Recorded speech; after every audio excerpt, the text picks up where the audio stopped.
দ্রুততম সময়ের মধ্যে রাজনৈতিক নেতৃবৃন্দের সাথে আলাপ আলোচনা করে আপনি গণতান্ত্রিক নির্বাচনের ব্যবস্থা করবেন এবং সেই নির্বাচনের মাধ্যমে দেশের রাজনীতিবিদরা রাজনৈতিক দায়িত্ব নেবে। এই সরকারের প্রতি আমাদের সমর্থন আছে। বাংলাদেশ এখন একটি নতুন মুক্ত স্বাধীন বাংলাদেশে রূপান্তরিত হয়েছে। আমরা যেখানে কথা বলার সুযোগ পাচ্ছি, আমরা এখানে সমাবেশ করছি। গত 16 বছর যাবৎ বাংলাদেশের দেশ, জাতি এবং জনগণের উপর হিমালয় পর্বতের মতো, খাই পাহাড়ের মতো যে ভারী বস্তুটি চেপে বসেছিল, সেই ফ্যাসিবাদ নগ্ন ফ্যাসিস্ট শেখ হাসিনার পতন হয়েছে, তার সরকারের পতন হয়েছে।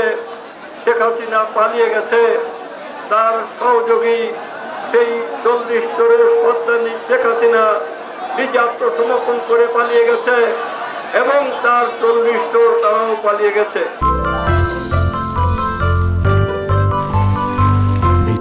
Celebrating life.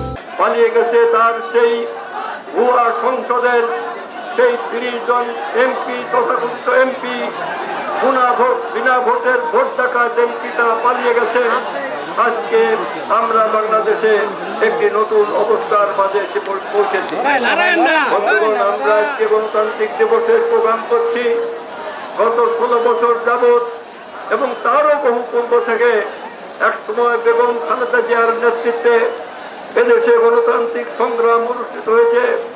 আজ বেগম খালেদা জিয়া শুধু বাংলাদেশ নয়, সারা পৃথিবীর মধ্যে তিনি একমাত্র গণতন্ত্রপন্থী, গণতন্ত্রকামী নেত্রী, যিনি দীর্ঘদিন বিনা কারণে এই বিগত ফ্যাসিস্ট সরকারের ষড়যন্ত্রের কারণে তিনি কারাবন্দী ছিলেন।